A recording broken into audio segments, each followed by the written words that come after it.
tengah kondisi seperti ini, rasa cemas dan khawatir akan masa depan kita masing-masing semakin membesar. Yang bersekolah harus dihadapkan dengan zonasi sesuai domisili, banyaknya pekerja yang kehilangan pekerjaannya, dan juga para lulusan muda yang dihadapkan untuk sulitnya mencari dan mendapatkan lapangan pekerjaan, serta usaha yang mulai merosot pendapatannya. Meskipun semua itu berat untuk kita lalui, hal tersebut tak bisa menjauhkan kita dari kasih Tuhan. Teruslah percaya atas kehendaknya dan hiduplah baginya, karena anugerah dan janjinya akan dinyatakan dalam hidup kita. Kalau ku hidup bagimu.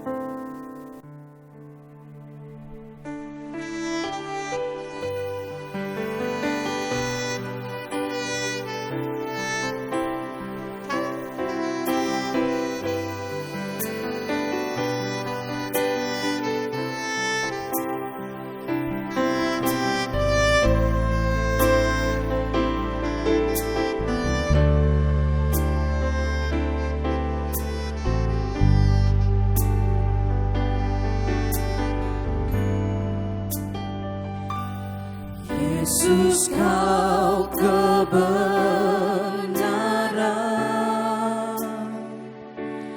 yang menyelamatkanku. Kau memberikanku hidup dan pengharapan.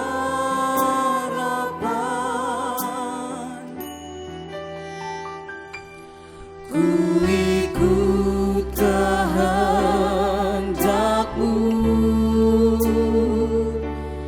ku perlu anugerah-Mu. Ku nyatakan janjiku kepadamu.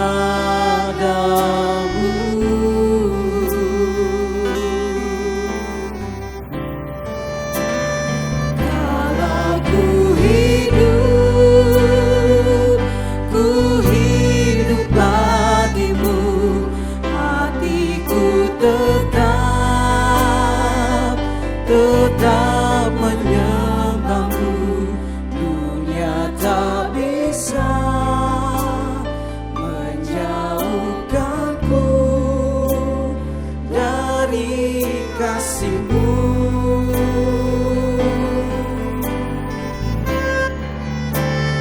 Selama ku hidup bagi-Mu.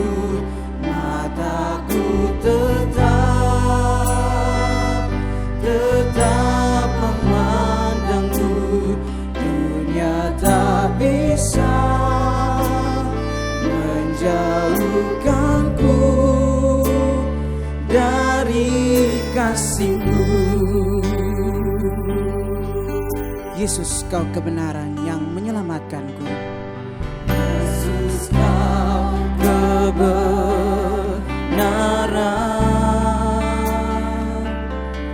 yang menyelamatkanku. Kau memberikanku hidup dan pengharapan.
dunia tak bisa menjauhkanku dari kasih-Mu.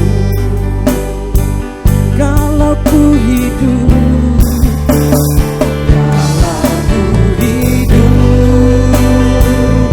ku hidup bagi-Mu, hatiku tetap menyembah-Mu. Dunia tak bisa menjauhkanku dari kasih-Mu.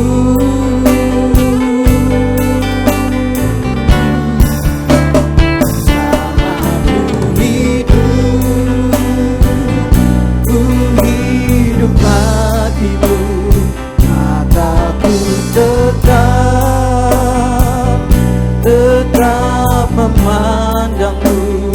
Dunia tak bisa menjauhkanku dari kasih-Mu.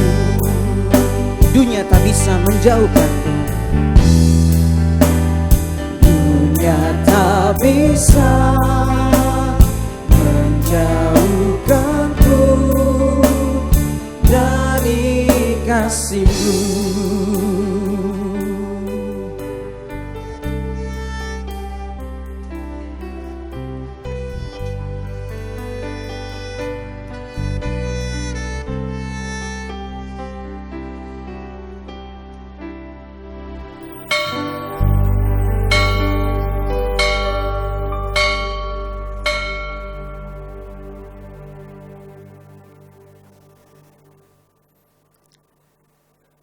Shalom, apa kabar keluarga GKI Gejayan dimanapun saudara berada? Tetap teguh dan tegar dalam pengharapan. Mari kita mempersiapkan diri kita dan hati kita untuk mengikuti ibadah daring pada hari ini dengan mempersiapkan Alkitab, mempersiapkan persembahan, berpakaian dengan rapi, dan duduk tenang bersama dengan keluarga hingga ibadah selesai. Jemaat terkasih, saat ini kami mohon perhatian saudara untuk menyampaikan beberapa hal sebagai berikut. Yang pertama, ibadah Minggu 12 Juli 2020 dilaksanakan secara online atau daring pada pukul 8.00 waktu Indonesia Barat dan juga dapat didengar di Radio Petra pukul 12.00 waktu Indonesia Barat. Yang kedua, aktivitas gereja baik itu persekutuan maupun pembinaan-pembinaan yang ada masih dilaksanakan secara online di bulan Juli ini. Yang ketiga, program siaran Sapa Sahabat dikhususkan untuk Sapa Sahabat Anak dan diadakan secara online setiap hari Rabu pukul 19.00 waktu Indonesia Barat. Yang keempat, kelas katekisasi baru dengan pembimbing Pendeta Guratan Pamentasing Pragolaisa dan Ibu Susanti Ari akan dimulai pada hari Senin tanggal 20 Juli 2020 pukul 17.00 waktu Indonesia Barat. Saudara yang akan mengikuti kelas katekisasi ini dimohon untuk mendaftarkan diri ke kantor gereja, baik melalui telepon, SMS, WA, ataupun datang langsung ke kantor gereja pada setiap jam kerja. Yang kelima, jemaat yang akan memberikan persembahan dapat memberikan persembahannya melalui beberapa cara seperti yang tertera dalam slide berikut ini.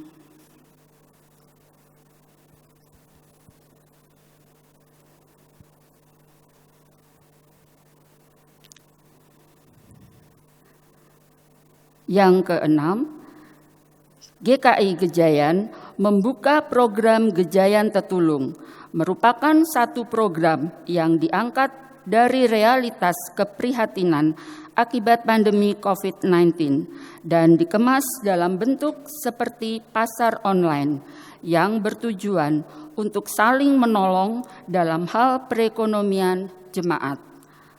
Program ini diutamakan untuk anggota jemaat dan aktivis yang sudah punya usaha, baru akan membuka usaha, dan yang sedang membutuhkan pekerjaan.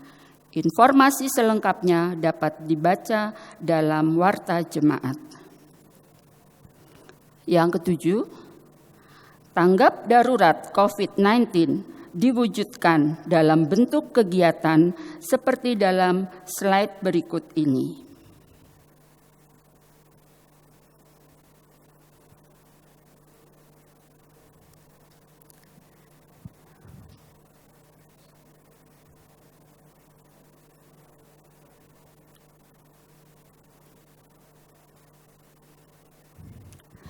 Apabila Bapak Ibu Saudara membutuhkan informasi lebih lanjut, dapat menghubungi Saudara Esol dengan nomor telepon 0857 4356 6779. Kami menantikan partisipasi Bapak Ibu Saudara sekalian. Kebaktian pada hari ini dengan tema kebaktian bersiap menabur dengan pelayan firman Pendeta Risang Anggoro Eliarso dari GKJ Condong Catur, Yogyakarta. Bersama dengan keluarga, mari kita siapkan hati kita untuk bersama memuji dan mendengarkan firman Tuhan. Mari Bapak Ibu Saudara, kita masuk saat teduh sejenak.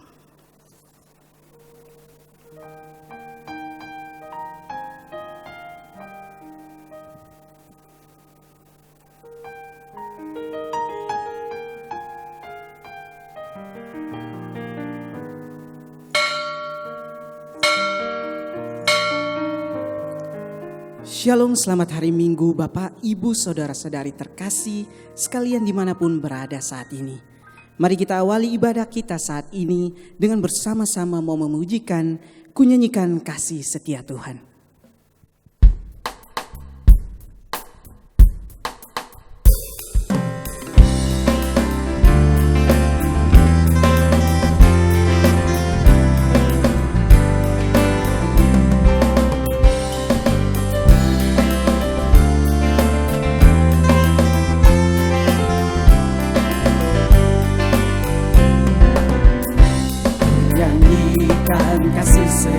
Tuhan selamanya menyanyikan kasih setia Tuhan selamanya, menyanyikan selamanya.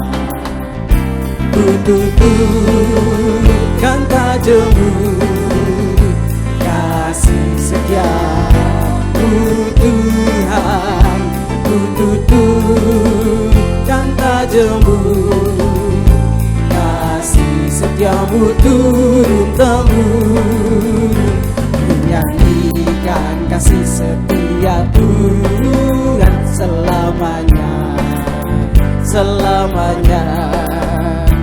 Menyanyikan kasih setia Tuhan selamanya, menyanyikan selamanya. Kunyanyikan kasih setia Tuhan selamanya. Kembali kita nyanyikan pujian ini.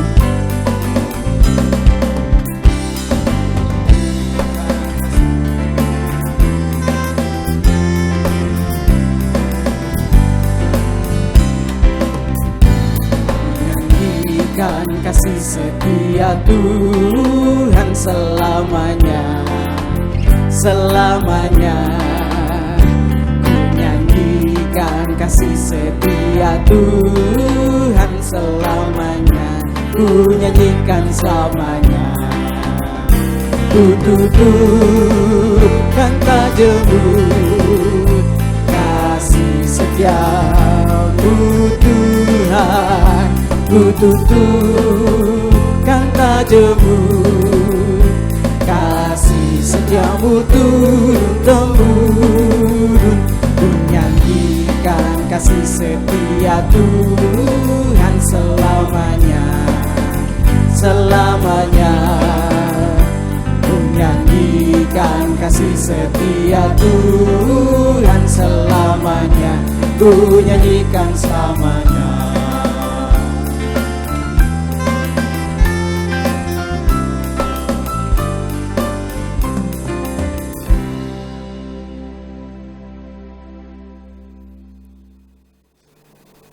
Ibu, bapak, saudari, saudara, juga anak-anak yang di rumah, marilah bersama-sama kita memulai ibadah ini dengan pengakuan bahwa pertolongan kita adalah di dalam nama Tuhan yang menjadikan langit dan bumi, yang kasih setianya tetap untuk selama-lamanya, yang memelihara umat manusia di tengah segala pergumulan dan goncangan kehidupan. Amin, amin,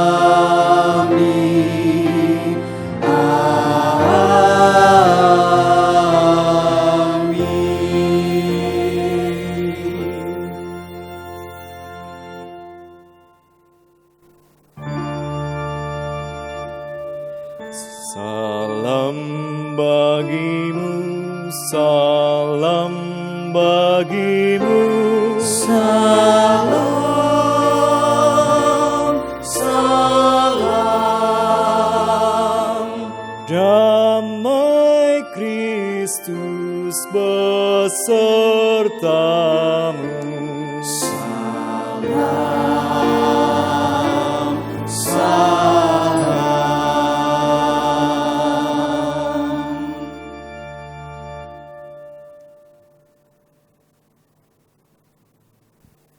Bapak, Ibu, saudara-saudari yang dikasihi Tuhan, marilah kita menundukkan kepala kita merendahkan hati kita.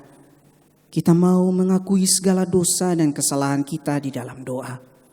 Secara khusus saya persilakan Bapak Ibu sekalian untuk berdoa secara pribadi terlebih dahulu.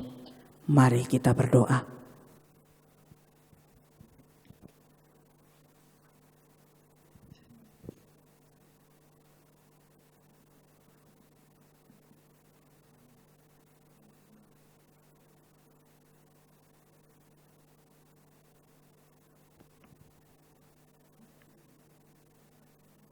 Ya Bapa kami yang Maha Kudus, saat ini kami datang dengan kepala tertunduk dan hati yang merendah sujud kepadamu. Ya Bapa, kami ingin memohon ampun kepadamu akan segala dosa-dosa yang telah kami perbuat di keseharian kami, baik yang sengaja maupun yang tidak sengaja. Kami meminta maaf apabila perbuatan-perbuatan kami menyakitkan hati Bapa. Dosa-dosa yang telah kami perbuat kepada orang tua, teman-teman, dan orang-orang terdekat kami. Kiranya Bapa ampunilah kami dan perbaharuilah kami. Serta dengan pertolongan Roh Kudus, memampukan kami untuk tidak melakukan dosa-dosa itu lagi. Terima kasih ya Bapa. Hanya di dalam nama anak-Mu yang tunggal Tuhan kita Yesus Kristus kami berdoa. Haleluya. Amin. Saya undang ibu, bapak, saudari-saudara, juga anak-anak untuk bangkit berdiri. Marilah kita bersukacita menyambut berita anugerah dari Tuhan, sebagaimana yang bisa kita baca di dalam Yeremia 31 ayat 9 yang demikian. Dengan menangis mereka akan datang. Dengan hiburan, aku akan membawa mereka. Aku akan memimpin mereka ke sungai-sungai, di jalan yang rata, di mana mereka tidak akan tersandung. Sebab aku telah menjadi bapa Israel. Efraim adalah anak sulungku. Demikianlah berita anugerah dari Tuhan. Syukur kepada Allah.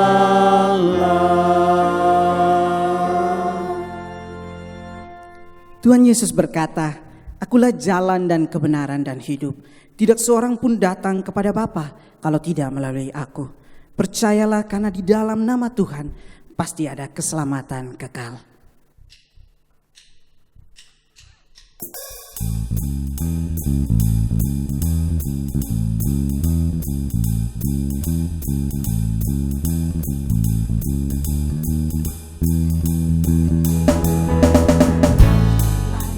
Kebenaran dan jalan kehidupan, itu ya Yesus katakan. Aku percaya, amin. Di dalam namanya ada keselamatan kekal. Jalan kebenaran dan jalan kehidupan, itu yang Yesus katakan. Aku percaya, amin. Di dalam namanya ada keselamatan kekal. Glory haleluya, glory haleluya, glory haleluya, glory haleluya, glory haleluya. Di dalam namanya ada keselamatan kekal. Glory haleluya, glory haleluya, glory haleluya, glory haleluya, glory haleluya. Di dalam namanya ada keselamatan kekal. Aku jalan kebenaran, aku jalan kebenaran dan jalan kehidupan, itu yang Yesus katakan. Aku percaya, amin. Di dalam namanya ada keselamatan kekal. Aku jalan kebenaran dan jalan kehidupan, itu yang Yesus katakan. Aku percaya, amin. Di dalam namanya ada keselamatan kekal.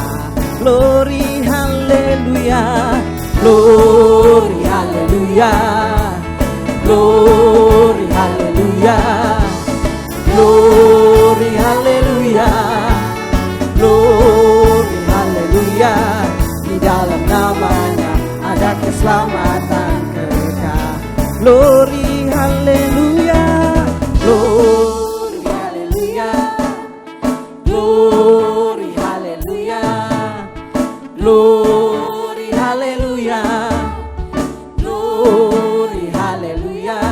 Di dalam namanya ada keselamatan kekal.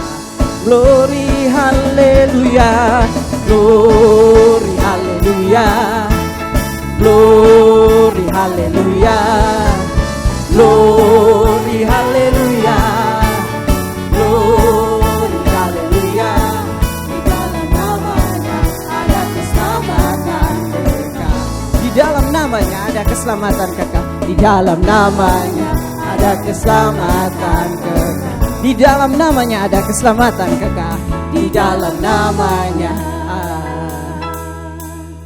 ada keselamatan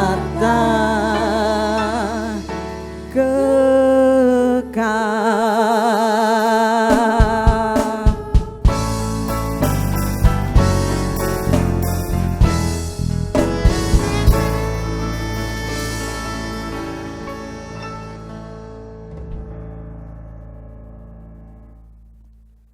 Roh-Mu yang hidup.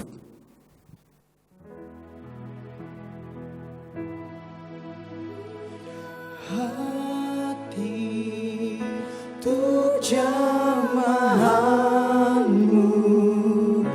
berserah penuh di hadiratmu. Kau ambil alih seluruh hidupku di altarmu, menyembahmu. Roh-Mu yang hidup penuhiku, mengalir dalamku.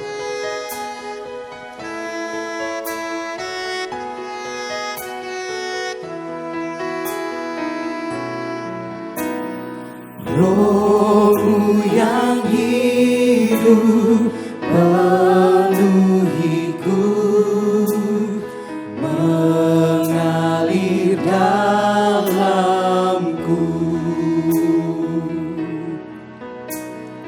Jiwaku tenang bersamamu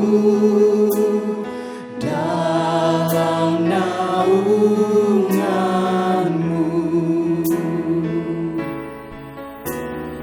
Roh-Mu yang kudus pulihkanku, Engkaulah damaiku. Ku hidup oleh anugerah-Mu yang menyertaiku, yang menyertaiku. Ku buka hati untuk jamahan-Mu, berserah penuh di hadirat-Mu. Kau ambil alih seluruh hidupku di altar-Mu, menyembah-Mu. Roh-Mu yang kudus pulihkanku,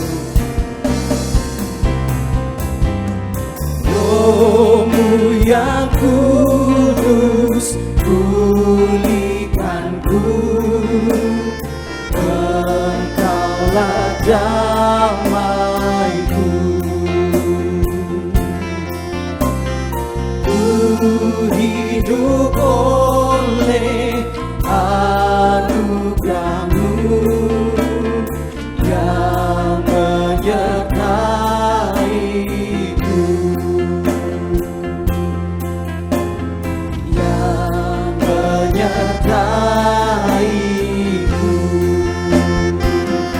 Ku buka hati untuk jamahan-Mu, berserah penuh di hadirat-Mu. Kau ambil alih seluruh hidupku di altar-Mu, menyembah-Mu. Di altar-Mu menyembah-Mu, di altar-Mu menyembah-Mu.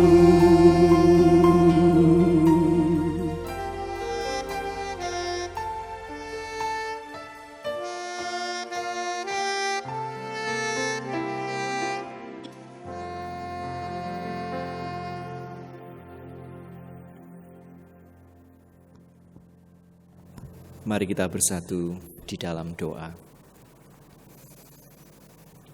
Tuhan, kami menghadap kepadamu dengan luapan rasa syukur.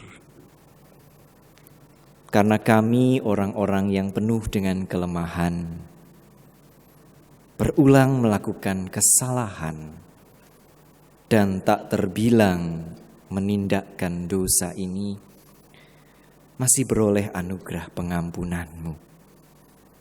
Sungguh kami bersyukur dan bersukacita atasnya, Tuhan. Tetapi Tuhan, kami pun mawas betul bahwa anugerah pengampunan-Mu adalah juga panggilan. Panggilan bagi kami untuk memperbaharui kehidupan kami, menjadi semakin seturut dengan kehendak-Mu. Oleh sebab itu, sebentar lagi kami akan membaca, kami akan merenungkan, kami akan mendiskusikan sebagian dari isi Alkitab kami. Kami rindu mendapati kehendak-Mu di dalamnya. Kami pun rindu bisa memelihara kehendak-Mu itu di dalam batin dan pikiran kami. Demikian pula kami rindu untuk bisa mewujud nyatakan kehendak-Mu itu di dalam keseharian hidup kami. Maka bersabdalah ya Tuhan, dan kiranya Roh Kudus berkarya menolong dan memampukan kami. Demi Kristus Yesus Sang Sabda yang menjadi daging, kami bersyukur dan memohon. Amin. Kitab Yesaya pasal 55 ayat 10 sampai dengan 13. Kitab Yesaya pasal 55 ayat 10 sampai dengan 13.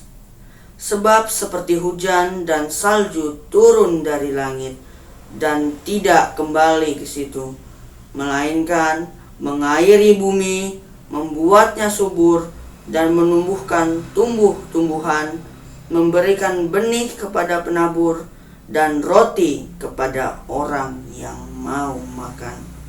Demikianlah firman-Ku yang keluar dari mulutku. Ia tidak akan kembali kepadaku dengan sia-sia, tetapi ia akan melaksanakan apa yang Ku kehendaki dan berhasil dalam apa yang Kusuruhkan kepadanya. Sungguh kamu akan berangkat dengan sukacita dan akan dihantarkan dengan damai. Gunung-gunung serta bukit-bukit akan bergembira dan bersorak-sorai di depanmu, dan segala pohon-pohonan di padang akan bertepuk tangan. Sebagai ganti semak duri akan tumbuh pohon sanobar, dan sebagai ganti kecubung akan tumbuh pohon murad, dan itu akan terjadi sebagai kemasyuran bagi Tuhan, sebagai tanda abadi yang tidak akan lenyap. Demikianlah sabda Tuhan. Syukur kepada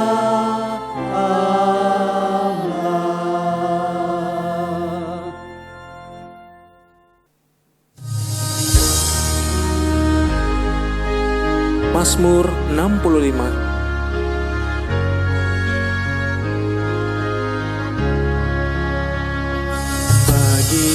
Bagimulah puji-pujian di Sion, kepadamulah orang membayar nasar. Engkau Allah yang mendengarkan doa, Engkau Allah yang dengarkan doa. Bagimulah puji-pujian di Sion, kepadamulah orang membayar nasar. Engkau Allah yang mendengarkan doa, Engkau Allah yang dengarkan doa. Tanah itu beri kelimpahan dan membuatnya sangat kaya, penuh berisi air, batang airnya Allah. Kau sediakan gandum bagi mereka, Kau mengairi alur bajaknya, Kau membasahi kumpalan tanahnya, dan dengan dirus hujan Kau pun menggeburkan tanahnya. Kau berkati semua tumbuhannya. Bagimulah puji-pujian di Sion, kepadamulah orang membayar nasar. Engkau Allah yang mendengarkan doa, Engkau Allah yang dengarkan doa. Kau mahkotai tahun dengan kebaikan, jejakmu Tuhan mengeluarkan lemak.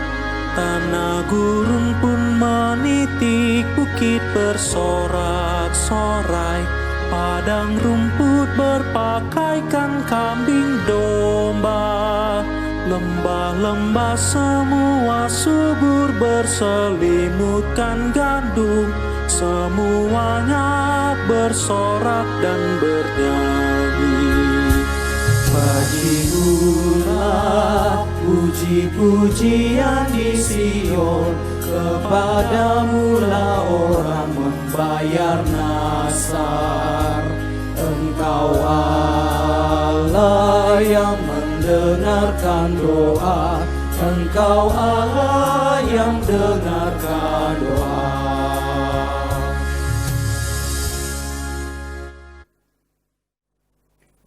Injil Matius pasal 13 ayat 1 sampai dengan 9 dan ayat 18 sampai dengan 23.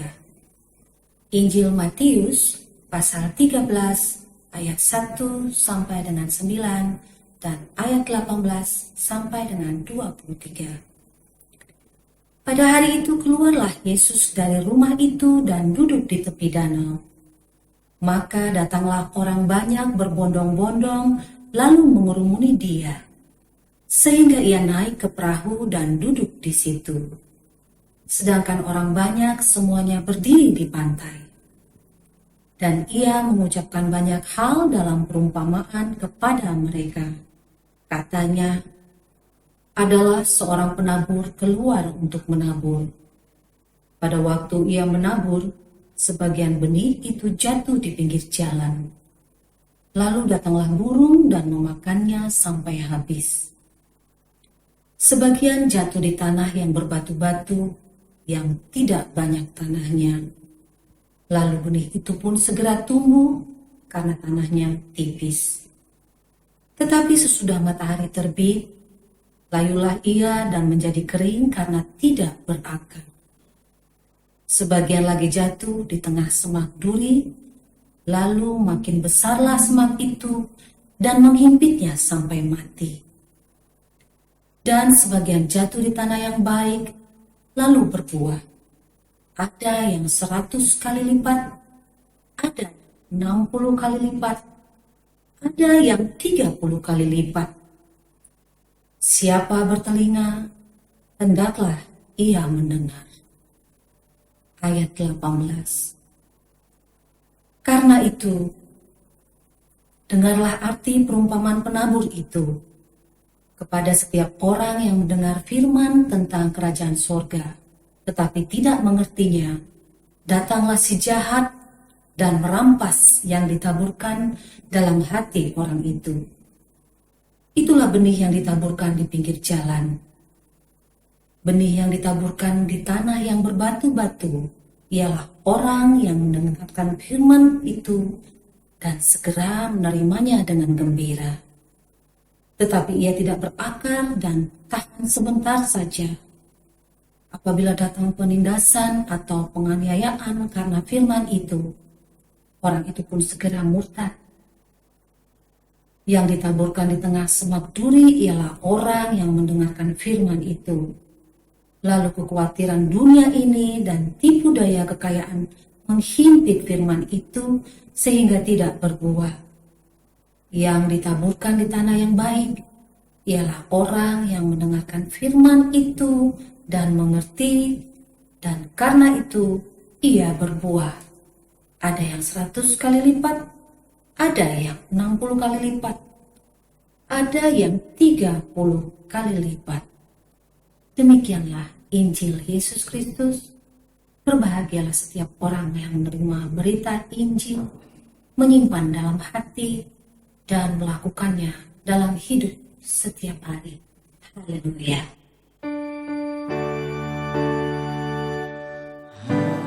Haleluya, haleluya, haleluya.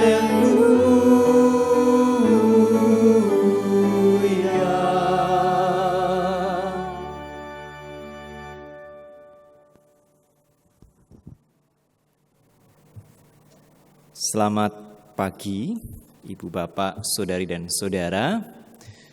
Kita kembali berjumpa lagi setelah sekian lama, walaupun pada saat ini kita belum bisa berjumpa secara langsung ya, masih secara daring atau online.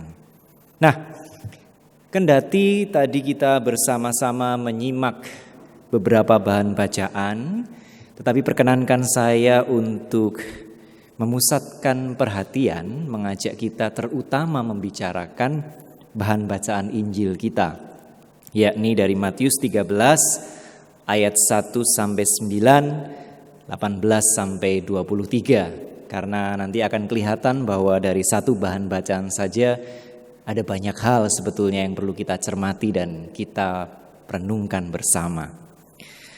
Ibu, bapak, saudara dan saudara, juga teman-teman, juga adik-adik, dalam karya pentingnya The Poetics of Biblical Narrative, Meyer Sternberg mengatakan bahwa sejatinya di dalam narasi-narasi Alkitab itu ada celah-celah atau gaps. Sternberg adalah seorang kritikus sastra, dia juga sarjana di University of Tel Aviv. Dan dia mencatat dengan baik demikian. Saya akan membacakannya secara verbatim. Biblical narratives are notorious for their sparsity of detail, and the resultant gaps have been left open precisely at key points central to the discourse as a dramatic progression as well as a structure of meaning and value. Jadi narasi-narasi Alkitab memang kerap kali tidak cukup mendetail. Dan hasilnya kita akan menjumpai celah-celah yang dibiarkan menganga justru tepat pada titik-titik kunci yang amat sentral bagi wacananya. Maksudnya baik sebagai pengembangan dramatis atau bisa juga sebagai kerangka bagi makna dan nilai yang hendak disampaikan melalui narasi itu. Dan ibu, bapak, saudara dan saudara yang saya kasihi, celah-celah yang dinyatakan oleh Sternberg itu bisa langsung kita jumpai di dalam bahan bacaan Injil kita. Di dalam perumpamaan tentang seorang penabur. Dan menurut saya ada satu celah yang menganga lebar. Ada yang tahu celah apa itu? Kita kan tadi membaca dua bagian ya. Ayat 1 sampai 9 itu kan terutama berisi perumpamaannya, dan ayat 18 sampai 23 berisi pemaknaan alegorisnya menurut Tuhan Yesus. Jadi perumpamaan kita tahu, pemaknaannya kita tahu. Tetapi tetap ada satu hal di dalam pemaknaan atau penjelasan Tuhan Yesus yang lalu membuat ada celah yang menganga. Apa itu? Ada yang tahu? Kalau di sini ada yang hadir banyak gitu, saya akan turun ke bawah. Tapi karena ini tidak ada ya, saya pura-puranya berdiskusi begitu. Silakan berdiskusi di rumah masing-masing. Nah, di pemaparan Tuhan Yesus kita mendapatkan penjelasan yang cukup elaboratif. Tuhan Yesus menjelaskan bahwa benih itu merujuk kepada firman tentang kerajaan surga. Lalu kita tahu bahwa tanah di pinggir jalan itu merujuk kepada orang-orang yang tidak mengerti atau tidak memahami firman tersebut. Sedangkan tanah yang berbatu-batu merujuk kepada orang yang pertama-tama menerima firman itu dengan gembira, tetapi ketika datang penganiayaan dengan segera murtad begitu saja. Adapun tanah yang bersemak duri itu merujuk kepada orang yang membiarkan kekhawatiran serta tipu daya kekayaan menghimpit kebenaran firman tersebut sehingga ia tidak dapat berbuah. Dan akhirnya tanah yang baik merujuk kepada orang yang mendengar, memahami serta berupaya mewujud nyatakan kebenaran firman itu sehingga ia pun berbuah berkali-kali lipat. Tapi sekali lagi, ada satu hal yang tidak dijelaskan oleh Tuhan Yesus. Apa itu? Dan ini justru menjadi pivotal point atau key point dari tema hari ini. Apa itu? Identitas si penabur. Ya toh? Benihnya dijelaskan, tanahnya itu dijelaskan. Tetapi siapa toh penaburnya? Kan tidak dijelaskan. Yesus tidak memberikan keterangan siapa penaburnya. Itu dibiarkan menganga, ada celah semacam itu. Coba ibu bapak, saudari-saudara, teman-teman cermati, apa ada penjelasan siapa penaburnya? Tidak ada. Dan karena tidak ada penjelasan, maka sepanjang sejarah penafsirannya atau Reception Geschichte-nya, paling tidak ada 3 alur besar atau 3 kecenderungan besar penafsiran terhadap identitas si penabur. Yang pertama, ada sekelompok yang menafsirkan bahwa penabur ini adalah Tuhan Allah sendiri. Karena di dalam perjanjian lama kita akan mendapati narasi-narasi teks-teks tentang Tuhan Allah yang bukan hanya menaburkan firman tetapi juga menaburkan orang-orang yang percaya gitu. Tetapi ada juga yang mengatakan, no. Ini berbicara tentang Kristus. Karena di dalam narasi Injil, Kristuslah yang menaburkan dan menggaungkan, menyerukan, memperjuangkan sabda tentang kerajaan Allah atau kerajaan surga. Tetapi ada kelompok ketiga yang mengatakan, oke, tetapi kalau cuma di situ nggak terlalu penting. Itu menjadi relevan ketika penaburnya, nah ini kelompok yang ketiga mengatakan adalah pengikut-pengikut Kristus. Dalam arti termasuk Anda dan saya.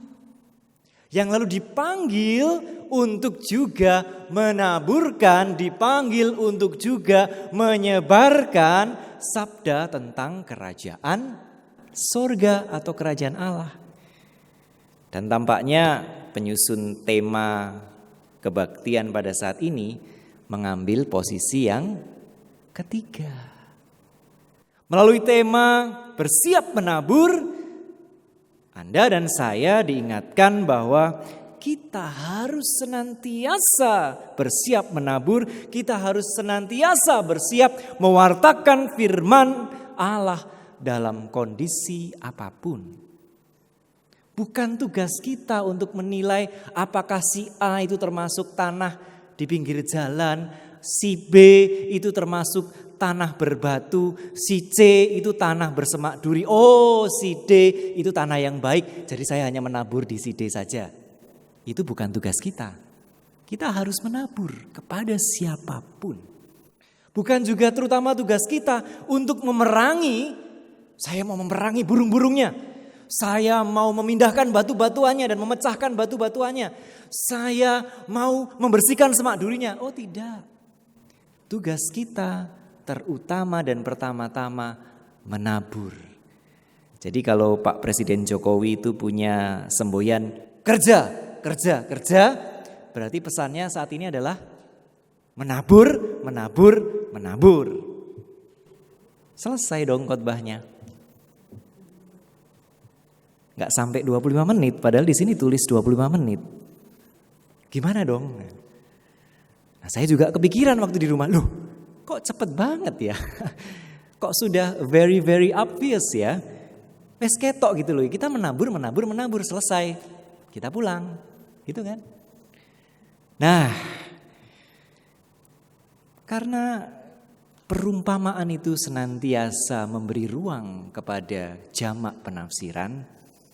Pada saat ini setelah saya tadi memaparkan kira-kira tema awalnya itu maksudnya seperti apa, saat ini saya ingin mengajak kita untuk melihatnya secara sedikit berbeda.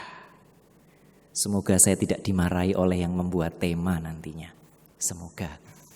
Nah, tetapi pertama-tama kalau kita mau menafsirkannya secara agak berbeda, menurut saya kita harus memaknai ulang, memaknai kembali apa yang disebut sebagai firman tentang kerajaan sorga.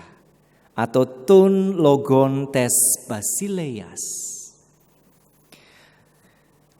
Beberapa minggu yang lalu, walaupun saya di GKJ Condong Catur, saya menyaksikan juga ibadah GKI Gejayan. Dan pada saat itu Ibu Rena menjelaskan dengan sangat baik bahwa kerajaan Allah atau kerajaan surga, Basileia to Theu atau Basileian ton uranon, itu sebaiknya tidak terutama dipahami sebagai teritori atau wilayah. It is not about kingdom of God or kingdom of heaven. Bu Rena mengingatkan kita bahwa kerajaan Allah, kerajaan surga itu adalah tentang kingship of God, kingship of heaven. Ini adalah tentang situasi atau kondisi yang terjadi ketika Allah lah yang memerintah, Allah lah yang memimpin kehidupan. Kalau meminjam ungkapan World Council of Churches, maka situasi kondisi ini ditandai oleh adanya justice, peace, and the integrity of all creation.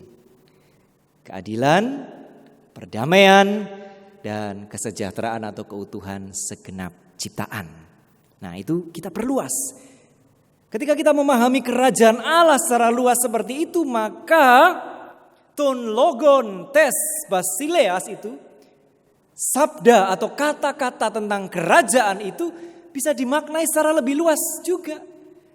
Tidak melulu dan pertama-tama terutama mengenai sabda Tuhan yang tertulis di dalam Alkitab. Tetapi di tengah era informasi seperti ini, maka ton logon tes basileas itu bisa dipahami sebagai segala bentuk informasi yang membantu kita, yang memampukan kita, yang mengarahkan kita kepada perwujudan keadilan, kepada perwujudan perdamaian, kepada perwujudan keutuhan segenap ciptaan. So this is about information. Nah, ketika kita memahaminya sebagai informasi, maka elemen-elemen lain dari perumpamaan itu bisa juga kita pahami secara baru. Kita bisa memahami bahwa hal-hal yang menghalangi benih informasi yang baik itu tumbuh dan berbuah adalah apa yang disebut sebagai kekacauan informasi atau information disorder, atau bahkan kalau kita mau meminjam ungkapan David Rothkopf, kita bisa memandangnya sebagai infodemic, bencana informasi. Kita biasa untuk merujuk informasi yang keliru itu sebagai false information, atau mungkin yang keren sekarang ini hoax gitu kan.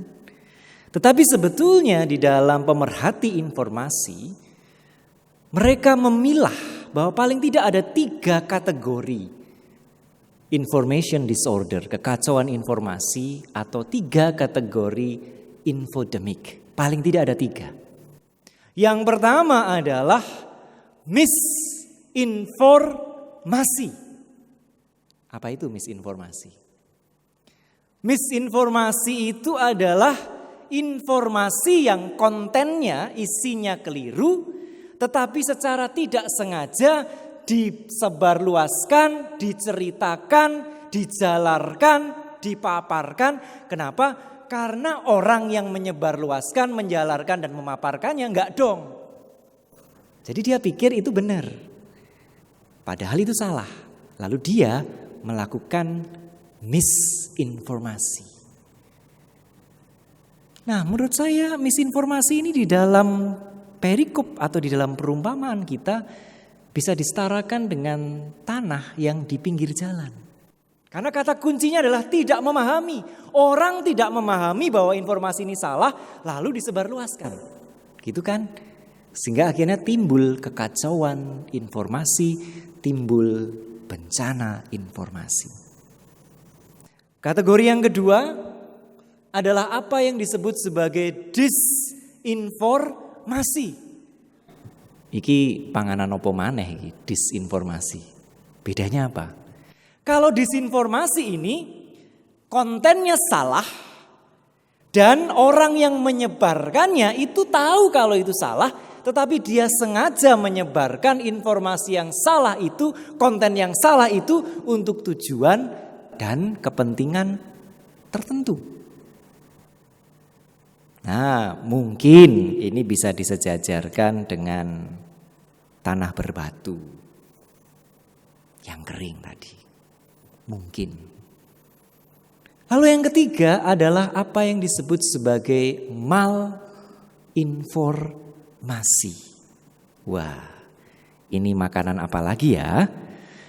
Malinformasi itu perhatikan, kontennya benar.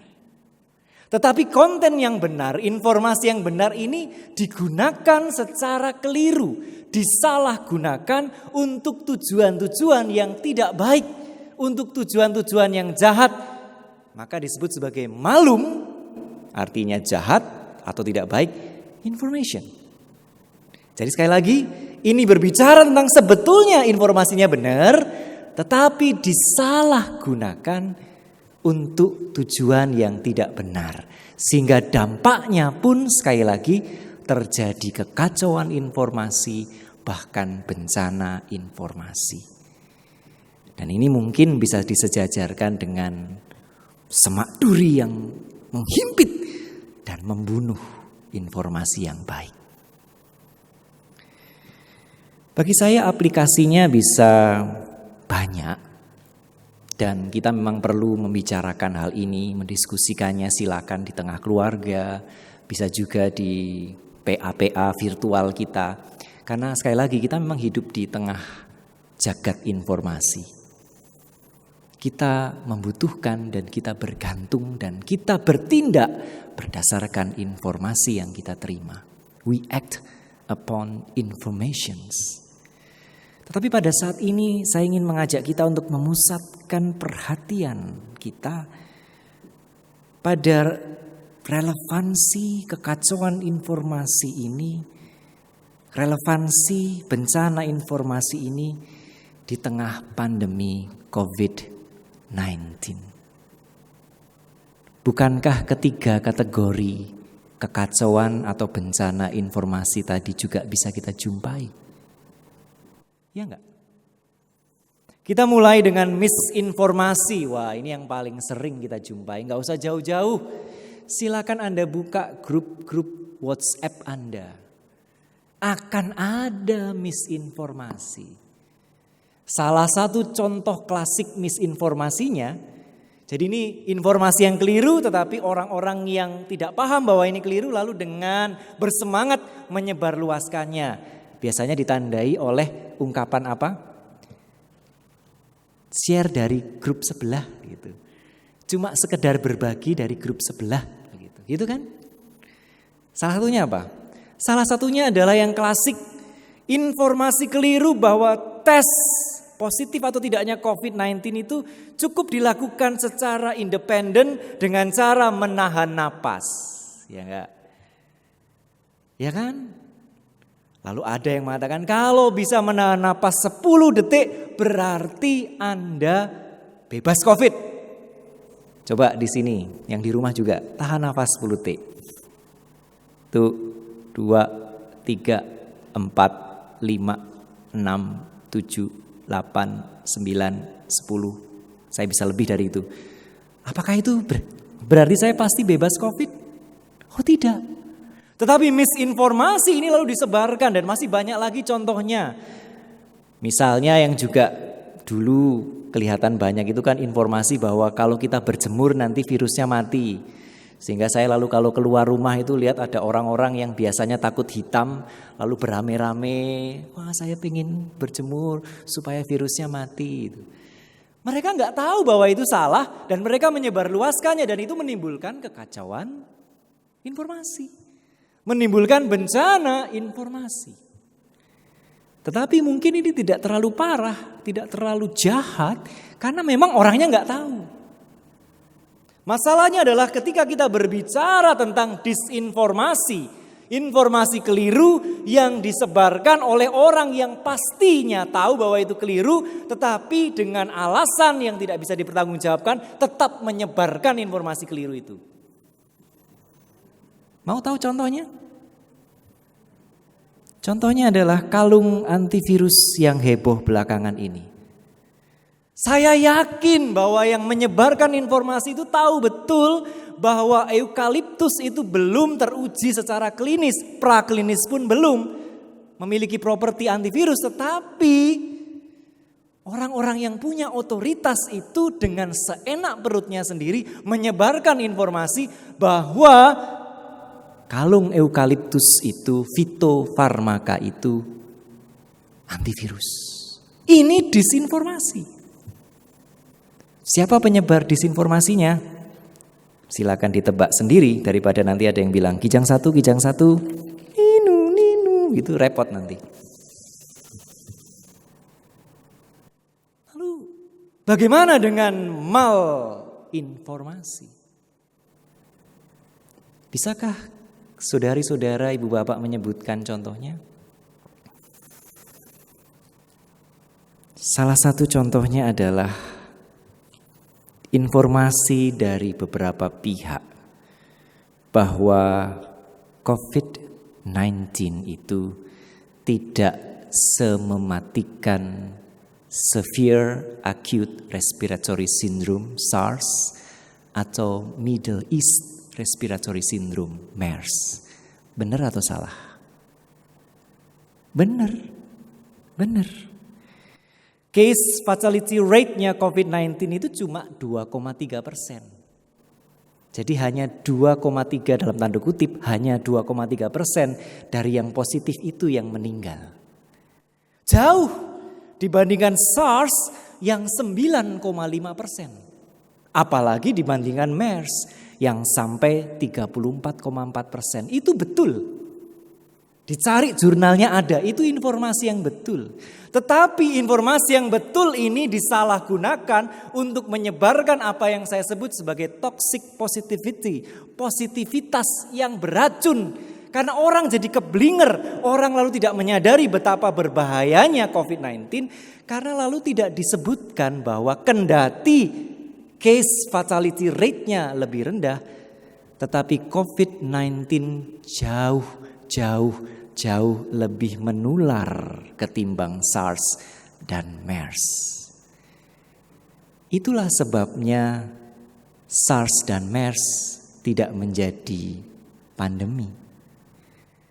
Ibu bapak, saudara dan saudara tahu berapa yang meninggal gara-gara SARS sampai sekarang?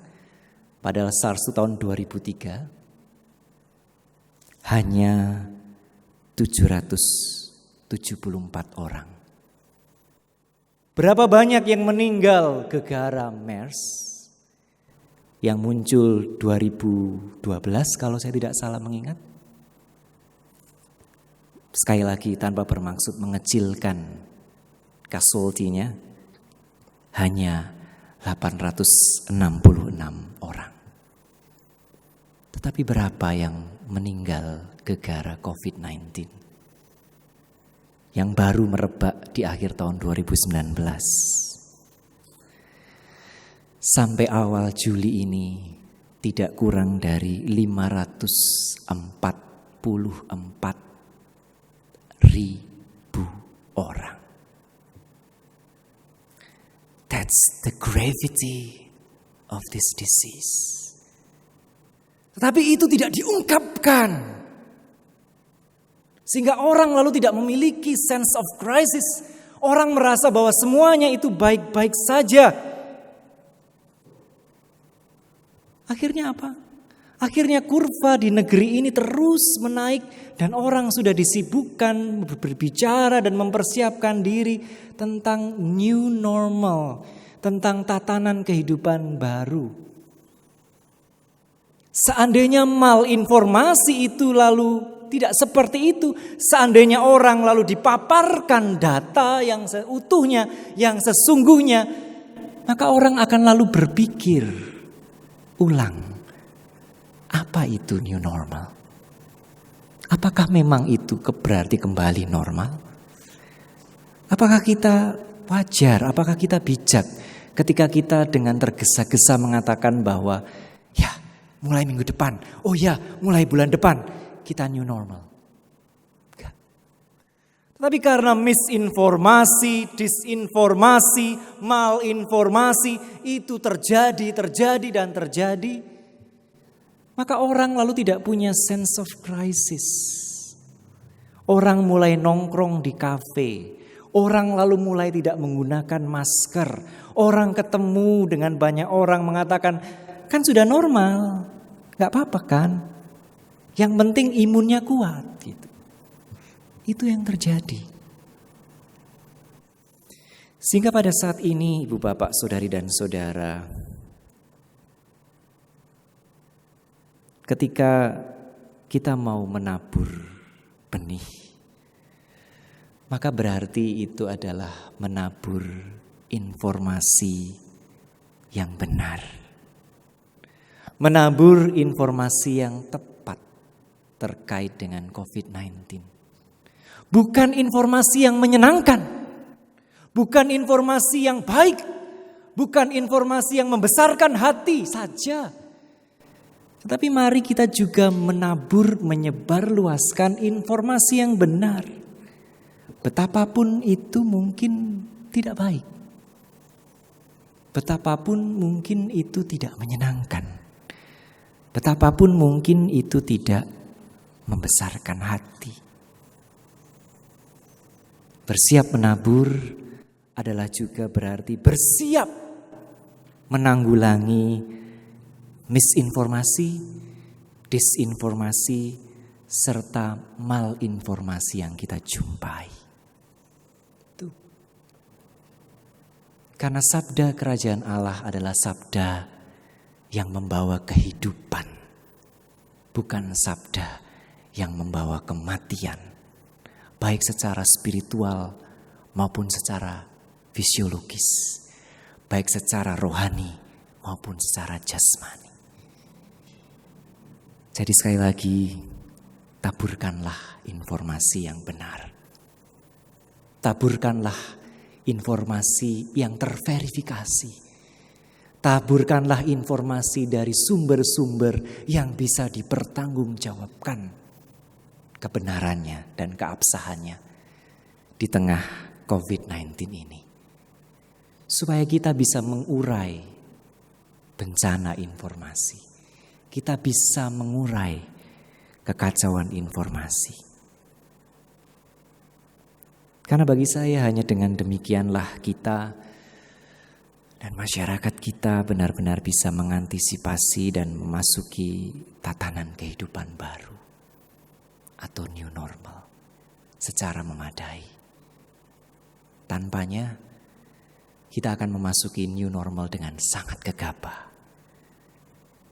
Tanpanya alih-alih membawa kehidupan, kita bisa menyebarluaskan kematian. Kiranya Tuhan, Sang Penabur Agung, senantiasa menyertai, memberkati dan memampukan kita. Amin. Saat teduh untuk kita bareng sesaat.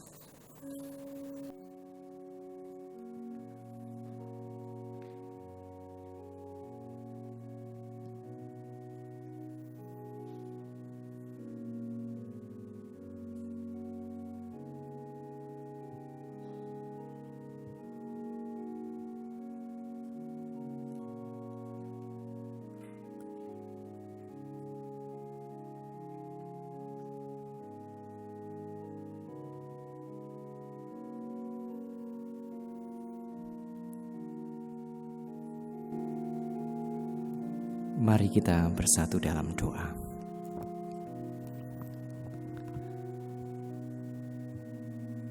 Tuhan, tentu sebagai pengikut Kristus, kami sadar betul bahwa kami dipanggil untuk bersiap senantiasa menabur kebenaran sabda Tuhan dimanapun dan kapanpun. Kami dipanggil untuk bersiap menabur di tanah yang berbatu. Kami dipanggil untuk bersiap menabur di pinggir jalan. Kami dipanggil untuk bersiap menabur di tengah semak berduri maupun di tanah yang baik. Kami sadar betul akan panggilan itu. Tetapi Tuhan, pada saat ini kami diingatkan kembali bahwa sabda tentang kerajaan Allah lebih luas dari sekadar isi Alkitab kami. Sabda kerajaan Allah adalah hal-hal, adalah informasi-informasi yang lalu memampukan kami untuk menghadirkan kerajaan Allah itu. Menghadirkan keadilan, perdamaian, dan keutuhan segenap ciptaan. Dan secara khusus di tengah konteks pandemi COVID-19 ini, benih itu, sabda itu adalah informasi yang benar tentang pandemi ini. Informasi yang bisa menyelamatkan kehidupan. Informasi yang bisa menyelamatkan kesehatan. Bukan informasi yang tampaknya baik, indah, tetapi memunculkan kesembronoan. Bukannya informasi yang tampaknya menyukacitakan, tetapi justru mengarahkan kami kepada kegegabahan. Bukannya informasi yang tampaknya begitu positif, tetapi justru membawa kami kepada kehancuran. Maka Tuhan, mampukanlah kami untuk bisa berbagi informasi yang memang benar, yang terverifikasi, yang berasal dari sumber-sumber yang bisa dipertanggungjawabkan. Bantulah kami juga untuk senantiasa mampu memilah, menyaring, bahkan menanggulangi pelbagai bentuk misinformasi, disinformasi, apalagi malinformasi terkait dengan COVID-19 ini. Sehingga sungguh Tuhan, ketika kami nanti bersama-sama berjalan memasuki tatanan kehidupan baru, kami sungguh bisa memasukinya dengan kesiapsiagaan, dengan kesadaran, dengan kemawasan yang memadai. Tuhan, pada saat ini kami juga ingin menyerahkan pelbagai rupa pergumulan kehidupan kami yang tentunya bertambah berat di tengah pandemi ini. Kami menyerahkan saudari dan saudara kami yang sakit dan mengalami kelemahan fisik. Kami menyerahkan saudari dan saudara kami yang bergumul di dalam dunia kerjanya. Kami menyerahkan jerih juang saudari dan saudara kami di dalam studinya.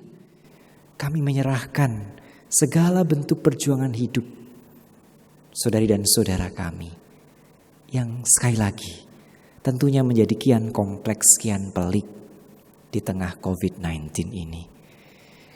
Kami membutuhkan pertolongan-Mu Tuhan, sehingga kami boleh menghadapinya, menyikapinya, bahkan menyelesaikannya dengan baik atas berkat daripada-Mu. Dan pada saat ini Tuhan, tentu kami juga ingin menyerahkan kehidupan bersama kami, pelayanan bersama kami sebagai keluarga besar GKI Gejayan. Pelbagai rupa bentuk pelayanan sudah kami rancang, kami lakukan dan akan kami kerjakan. Untuk meringankan beban pergumulan bukan hanya warga jemaat kami, tetapi juga warga masyarakat di sekitar kami. Tuhan berkati setiap pihak yang terlibat di dalamnya, sehingga sungguh gereja-Mu ini boleh hadir untuk membawa kelegaan di tengah masyarakat kami.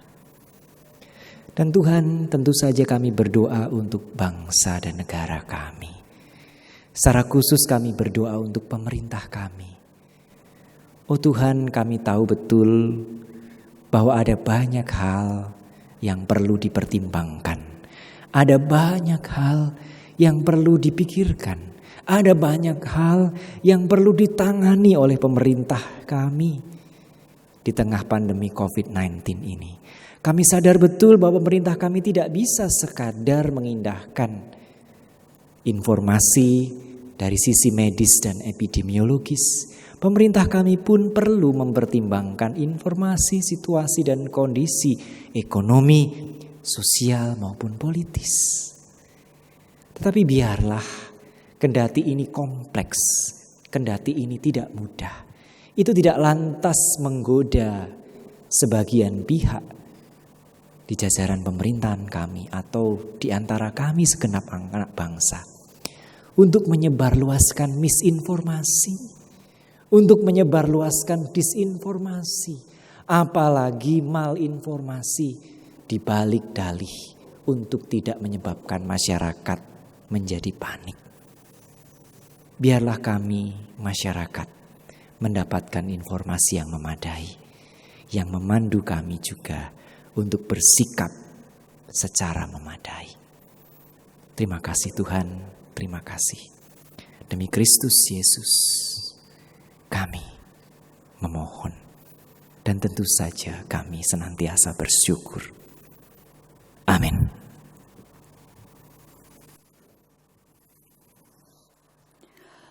Bapak Ibu Saudara terkasih, dengan bangkit berdiri kita kembali mengikrarkan pengakuan iman rasuli yang demikian.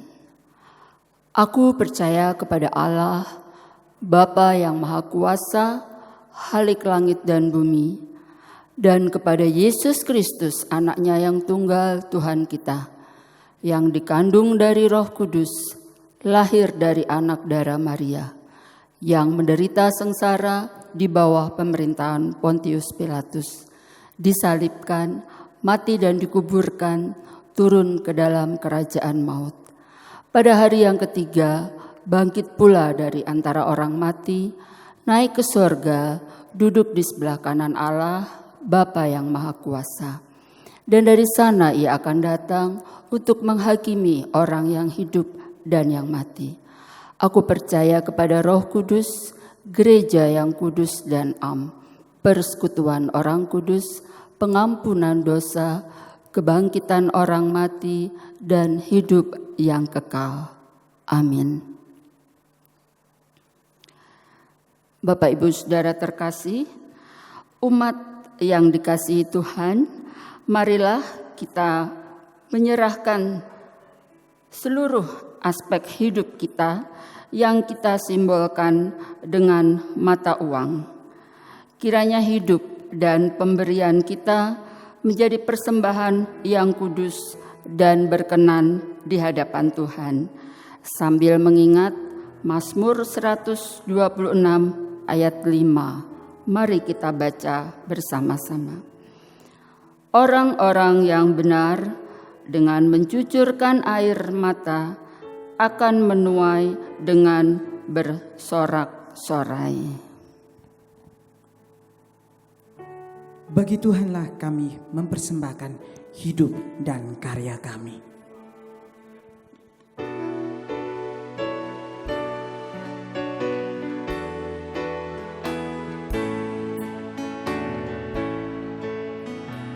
Kami tunjukkan, kami sembahkan kebebasan dan ingatan budi kehendak hati kami serahkan padamu Tuhan. Buah karya kami malam dan hari, terimalah Tuhan dalam dalam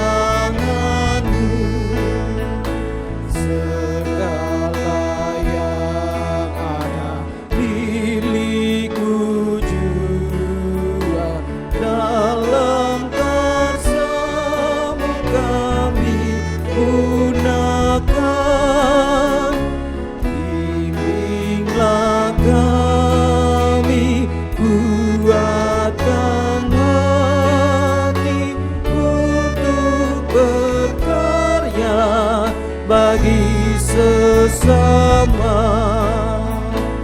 segala yang ada milikku jua, bagi Tuhan kami persembahkan. Kami wujudkan, kami sembahkan. Kita kembali nyanyikan pujian ini.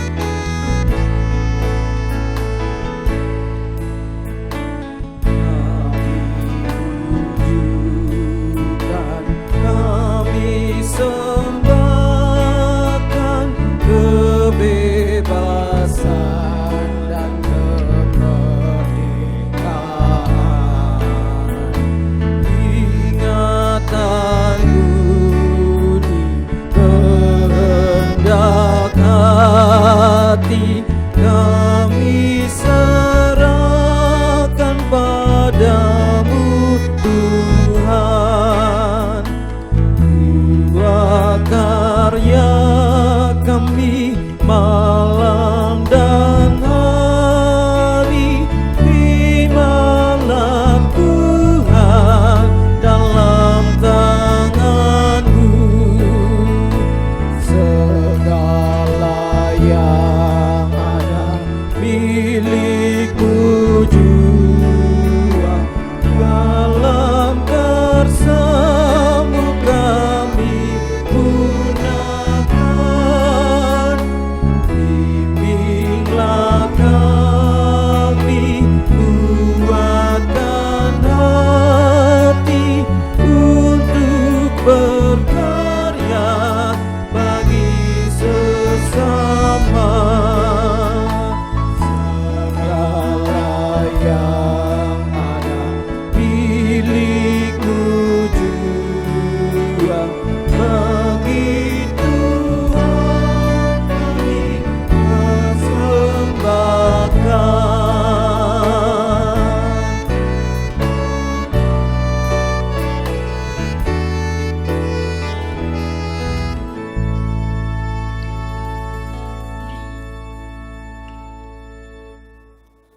Mari Bapak Ibu, kita akan berdoa untuk persembahan yang telah kita kumpulkan. Mari berdoa. Bagi Tuhanlah seluruh aspek hidup kami, termasuk hasil kerja kami yang juga berasal dari berkat-Mu. Mampukan kami mengelola apa yang masih ada pada kami. Mampukanlah juga gereja-Mu untuk mengelola apa yang sudah kami kumpulkan. Kiranya semua ini berguna untuk pekerjaan Tuhan dalam mendatangkan damai sejahtera dan demi keutuhan ciptaan-Mu. Dalam nama Yesus Kristus, doa ini kami naikkan. Amin.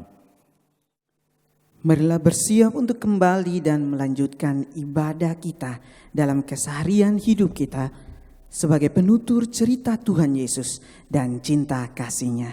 Kusuka menuturkan.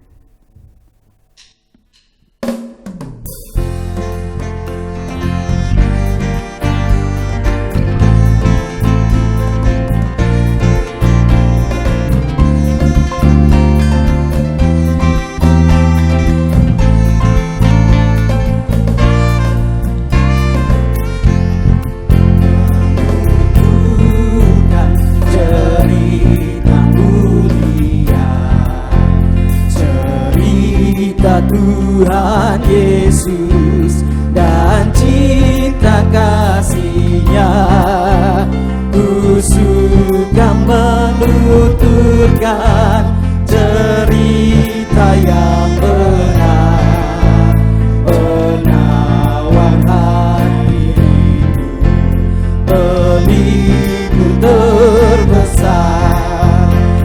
Ku suka menuturkan, ku suka memasyurkan cerita Tuhan Yesus dan cinta kasih-Nya.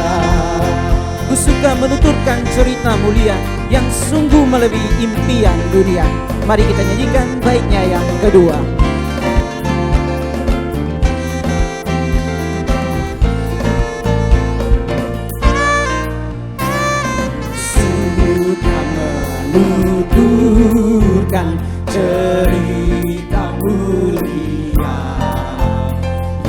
sungguh melebihi impian dunia. Ku suka menuturkan semua padamu, sebab cerita itu membawa selamatku. Ku suka menuturkan, ku suka memasyurkan cerita Tuhan Yesus dan cinta kasih-Nya.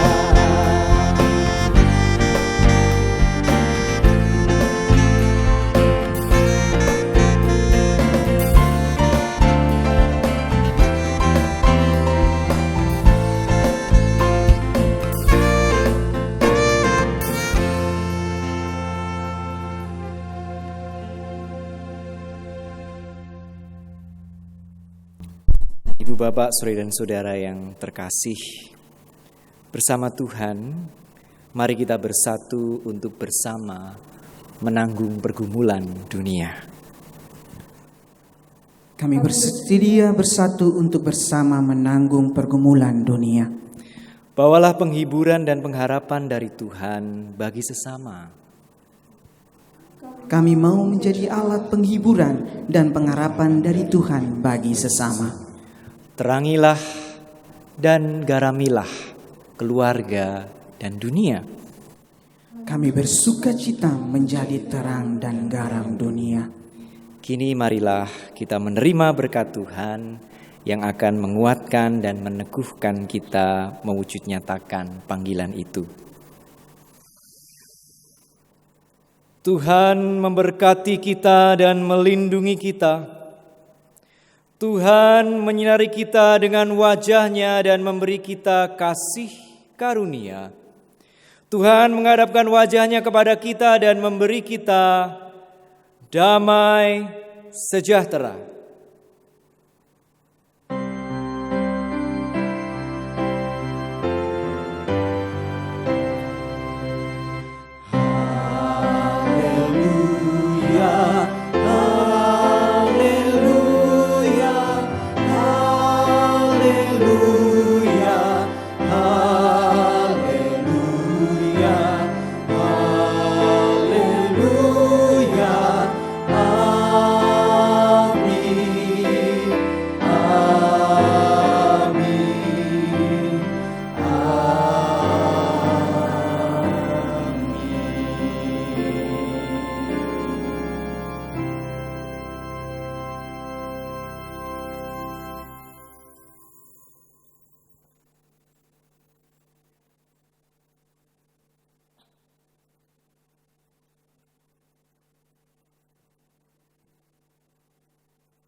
Tanpa Tuhan, kehidupan kita tidak memiliki tujuan.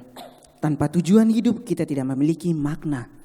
Tanpa makna, kehidupan kita tidak memiliki harapan. Karena itu, percayakan kehidupan kita dalam Tuhan Yesus, sehingga Ia akan membuat kehidupan kita penuh dengan tujuan serta makna hidup yang membawa pengharapan.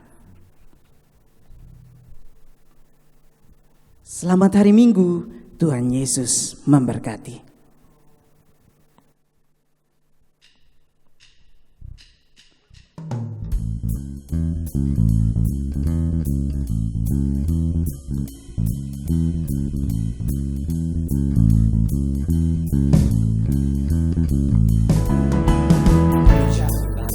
Kebenaran dan jalan kehidupan, Tuhan Yesus katakan, aku percaya, amin.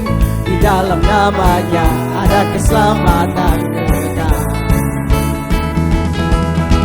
Aku jalan kebenaran dan jalan kehidupan, itu yang Yesus katakan, aku percaya, amin. Di dalam namanya ada keselamatan kekal. Glory haleluya, glory haleluya, glory haleluya, glory haleluya. Di dalam namanya ada keselamatan kekal. Glory haleluya, glory haleluya, glory haleluya, glory haleluya. Di dalam namanya ada keselamatan kekal. Aku jalan kebenaran dan jalan kehidupan, itulah Yesus katakan, aku percaya, amin. Di dalam namanya ada keselamatan kekal. Jalan kebenaran dan jalan kehidupan, itulah Yesus katakan, aku percaya, amin. Di dalam namanya ada keselamatan kekal. Glory haleluya, glory haleluya, glory haleluya, glory haleluya. Di dalam namanya ada keselamatan kekal. Glory haleluya, glory haleluya, glory haleluya, glory haleluya. Di dalam namanya ada keselamatan kekal. Glory haleluya, glory haleluya, glory haleluya, glory haleluya. Di dalam namanya ada keselamatan kekal. Di dalam namanya ada keselamatan kekal. Di dalam namanya ada keselamatan kekal. Di dalam namanya ada keselamatan